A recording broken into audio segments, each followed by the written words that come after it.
राज्य विधिमंडळाच्या पावसाळी अधिवेशनात महाराष्ट्र राज्याचे महसूल मंत्री चंद्रशेखर बावनकुळे यांनी सांगितले की 30 एप्रिल 2025 रोजी जाहीर केलेल्या धोरणानुसार घरकुल योजनेसाठी 5 ब्रास रेती तहसीलदारांमार्फत मोफत उपलब्ध करून देण्याचा निर्णय घेण्यात आला आहे। यासाठी ऑनलाईन पोर्टलवर पास जनरेट केले जाणार असून स्थानिक ग्रामपंचायत आणि नगरपंचायतींना बांधकामासाठी रॉयल्टीच्या आधारावर रेती उपलब्ध करून दिली जाईल। तसेच खासगी बांधकामासाठीही तहसीलदारांना नोडल अधिकारी म्हणून नेमण्यात आले आहे। राज्याच्या विधिमंडळामध्ये घेण्यात आलेल्या निर्णयाला अधिकारी व कर्मचारी गंभीरतेने घेताना दिसत नाही। जळगाव जामोद तालुक्यात शेकडो घरकुल लाभार्थ्यांनी जळगाव जामोद तहसीलदारांकडे ऑनलाईन पोर्टल बंद असल्यामुळे ऑफलाईन पद्धतीने 5 ब्रास मोफत रेतीसाठी अर्ज केले होते। या योजनेचा गाजावाजा करत आमदार डॉक्टर संजय कुटे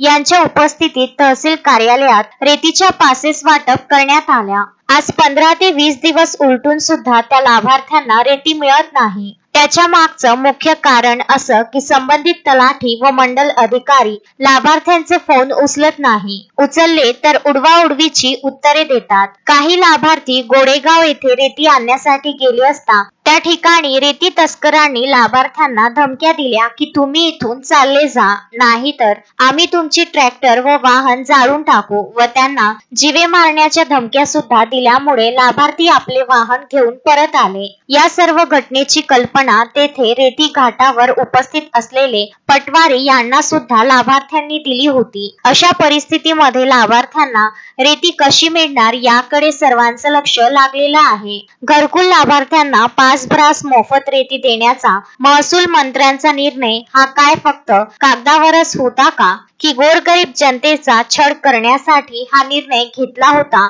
असा प्रश्न आता घरकुल लाभार्थ्यांच्या मनात उठत आहे। याकडे स्थानिक तहसीलदार व राजस्व विभागाने लक्ष देण्याची गरज निर्माण झाली आहे। ग्रामस्थ घरकुल लाभार्थी खेडा खुर्द शासनाने जो GR काढलेला आहे 5 ब्रास वाळूचा, त्यानुसार आम्ही 2 महिने अगोदर रीतसर अर्ज केल्यामुळे आम्हाला आजपर्यंत 10 दिवसाच्या अगोदर आमच्यामधील 5 ते 6 लोकांना 2-2, 3-3 रॉयल्ट्या याप्रमाणे मिळाल्या। त्याच्यानंतर तलाठी यांना फोन लावल्यानंतर तलाठी याचा फोन लागत नाही किंवा लागला तर ते फोन उचलत नाही। या पावसाळ्याच्या दिवसामध्ये पाणी पाऊस चालू असताना म्हणजे घराचे काम हे अर्धवट थांबलेले आहे आणि खेडा खुर्द येथील रहिवासी आम्ही 13 लोकांनी मिळून अर्ज केला होता। त्याच्यामधील 5 ते 6 लोकांना 2 रॉयल्टी 3 रॉयल्टी हे मिळालेल्या आहेत 10 दिवसा अगोदर। अजूनपर्यंत पूर्ण रॉयल्ट्या पण मिळालेल्या नाही आहेत। शासनाचा जो GR आहे मोफत 5 ब्रास वाळू हा हवेत विरघळलेला दिसतो।